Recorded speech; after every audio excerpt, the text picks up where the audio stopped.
walk us through what's working to manage and monitor kids' online reputation? Well, everything everybody said, which applies almost from every panel to the next, because it all overlaps. But for me, what I've found has worked really well is connecting with not only my kids, but other kids online on the same social media platforms. But there's a trick to it. You can't connect and then act like they're friends. Somebody else said, you're not your kids' friends. You really have to be a silent observer in the background. Because if you get them commenting too much, then they're not going to act the way they would naturally. They'll move to another platform. And to give you a couple of examples, now I know I have to be safe.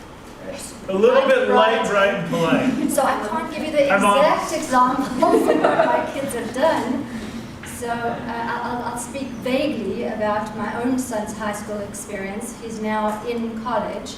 But imagine how I felt when I went online on Facebook and I saw he had said he did something very inappropriate. It was sexual in nature. And I'm like, I know my son didn't do that. Well, no, I didn't say it like that. I was like hyperventilating. What can I do? He was in start testing at the time. I tried to phone him. I didn't care that we're not supposed to. I'm calling my other son. Do you know your brother's passwords? I'm calling my husband.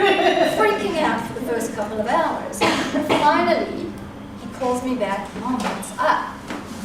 How could you post that? Everybody's going to see it. Now, not only had he posted this slightly sexual in nature thing, people had run with it and commented, congratulations, hope it was fun, da, da, da. So to make matters worse, right?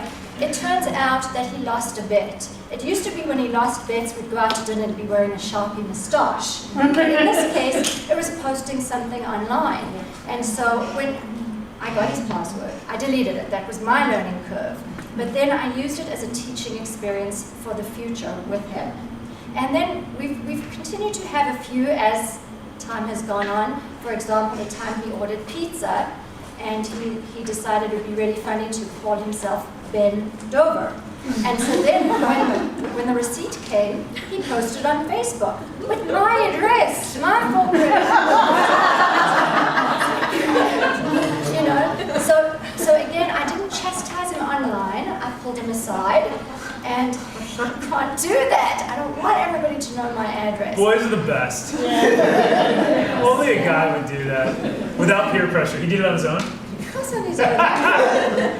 Sorry. Yeah, so we've got lots of stories like that. So anyway, the other thing that I have that's actually worked to my family's advantage is because I am kind of cool in the way that I interact with my kids online, a lot of their friends have asked to be friends with me too. So what's great about that is I get to see what they're doing as well and use that to teach my own children and on my blog other people. And there was one kid in particular, this was the last senior year where he was going to Princeton and posting a lot of inappropriate things. So first I went to my son and said, maybe you should tell your friend, because somebody else, I think at the end of the bullying panel, somebody said the importance of being responsible for other people too. You have to watch out for other people. I want other people to watch out for my kids. I want my kids to watch out for others and to help. It really takes a village. And so he spoke to this kid, and then I noticed things were still going on with this kid. Eventually, I called him privately, and I spoke to him about it. What happened next? He unfriended me. It wasn't my kid. We're now friends again, but the point is, as parents, we have to be so careful in how we correct them. We don't want to punish them. We really want to be subtle in how we deal with it. So that's the one thing that's working. Passwords. We had a whole panel on passwords. That is so important. Parents, we are so responsible for modeling good behavior in everything we do. If we don't use good passwords, if we don't show good behavior online, imagine, okay, if I'm connected to my kid on Facebook, they can see what I'm doing too, right? So if I'm posting my pictures on vacation while I'm on vacation and letting everybody know, hey, my house is open because I'm not there, I'm showing my kids that they can also do that kind of thing. Checking in at places. Telling everybody where you are, what you're doing at all moments of the day, it's not okay. A lot of adults do that. We have to explain what's not okay and what's okay for our kids too. privacy settings. On my blog, I have a bunch of different articles that will walk you through step by step. Now, the thing to know about privacy settings is, God bless Facebook and all these other social media platforms, as soon as you think you've got it figured out, they change them. So what works is constantly being aware and constantly checking what's going on, revisiting those same things to make sure things haven't changed. Let me see if there's anything else. Apps. This is a hot one for me right now, apps, because I have a lot of friends who are bloggers and they would like me to comment on their articles on, say, Huffington Post. But when I go into Huffington Post to leave a comment, I have to sign in with Facebook. Now, if you take the time to read what they want you to do, they want you to give them permission to post on your behalf.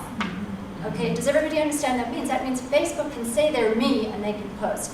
Now, Facebook is still, I'm going to call them reputable enough that you don't have to worry. But there are other apps that are not. And so we're hurting our privacy and other people's privacy when we use some of these apps. And I think a lot of people have gotten immune and perhaps they think, well, everybody's doing it, so it's okay, but that's not. We have to keep educating each other. We have to keep alerting each other to problems. And the last thing I'm going to say that's helpful is when I let an app do things on my behalf, one of the things the app wants to do is perhaps access my contact list, my friends. Now, I'm hurting their privacy in addition to mine. We have to be considerate of the other people as well. So going into a weak link in a chain, we don't want to have a weak link. We want to protect other people, teach other people in an attempt to protect ourselves. That's very wise. Those are some very, very good tips. Let's move back down to Tracy, and let's talk about what's not working these